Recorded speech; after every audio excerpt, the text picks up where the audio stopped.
magsisimula muna tayo sa basics. So before we start the class, ang usually ginagawa ng mga practitioners is magbibigay sila ng pugay.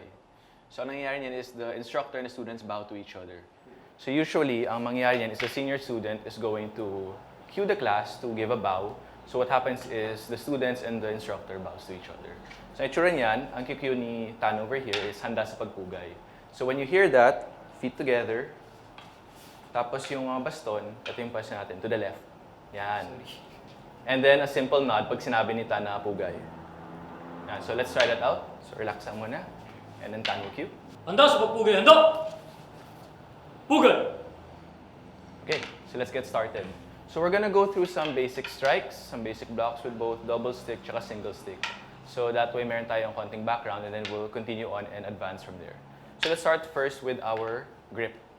So yung grip ng weapon, pwede nating hawakan dito, one fist from the bottom, about one fist from the bottom, or all the way at the very end. So there's multiple purposes for that. I'll explain that later. Pero for now, let's just hold it one fist from the bottom. Next, okay, our stance. So this is what we call the straddle stance. So yung feet natin wide apart, knees slightly bent, back straight. And then the sticks, we're gonna put here in what we call a doble abierta position. Okay? Abierta is Spanish for open. Yan. So from here, basic strikes muna tayo. Yung pinaka-first strike natin, it's a diagonal strike with the right arm. So it looks like this. One. Okay, come back. Okay, one. Come back. Okay. So ang itsura niyan, from here, is a downward strike like this. Yep. Let's try it again. From here, one. Yan. As we do that, we're going to shift our body weight. Ngayon, naka-center tayo. We're going to shift to the left. Okay? So what happens is, so when we strike, we're going to shift our body weight to the left. So aangat yung heel ng right foot natin, and then we're going to lean on the left side. So mag-bend siya ng konti.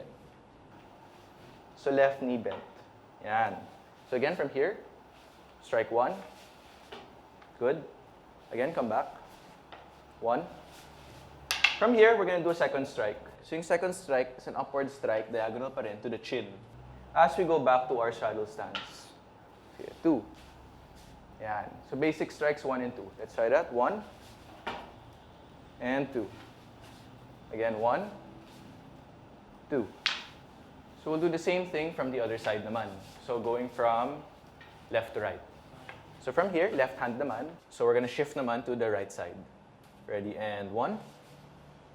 Two. One. And two. Strike to the chin. Back to straddle stance. Dito sa abierta. Yan. Isa pa. One. Two. One. Two. So pointers lang. Tan, could you come in front? Okay. So the first strike is a strike to the temple. And then the second strike is a strike to the chin. Same thing with the other side. One and two. Okay? So those are our basic strikes for double stick. Okay, thanks. Now we'll do some basic strikes with the single stick. So baba muna ng stick. So yung stance natin, we're gonna change it. This is our forward stance. So right leg forward tayo. Yan. With the left heel up. If you'll notice, it's similar to what we did a while ago. Kanina ka-straddle tayo, and then we shifted to the right. Yun din yun. Okay. So the stick is still in abierta position. We keep it over here. Tapos left hand nandito. So we'll do two basic strikes also. So the first strike is a downward diagonal strike. But we're gonna go all the way here to the other side. Yan. So this is what we call the cerrada position. Okay? Again from here. One. Again. One. So parang kanina, we shifted our body weight, no? So we're gonna do that also with this. So from the right side, we're gonna shift to the left as you strike. One. Yan. Come back. One. Okay. Isa pa. One. Okay, pause. From here, from the cerrada position, we're gonna do another strike. Downward diagonal pa rin tayo as we go back to our forward stance. Two. All the way back to abierta. Isa pa. One. Two. One. Two. So when you combine them, it's like you're kind of doing an X.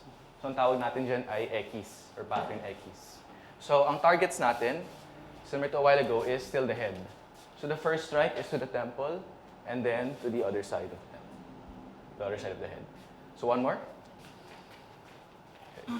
Ready, and from abierto position. Yan. Tapos left hand dito lang. 1, 2. 1, 2. Okay? So when we close sa class, magbibigay pugay ulit tayo. Pag single stick ang hawak natin, yung left hand dito lang sa pagbibigay pugay. So kind of like a while ago, pag ganito yung itsura niya. Okay? So Tan will cue for the closing. So relax muna. Yan. Handa sa pagpugay. Handa. Pugay.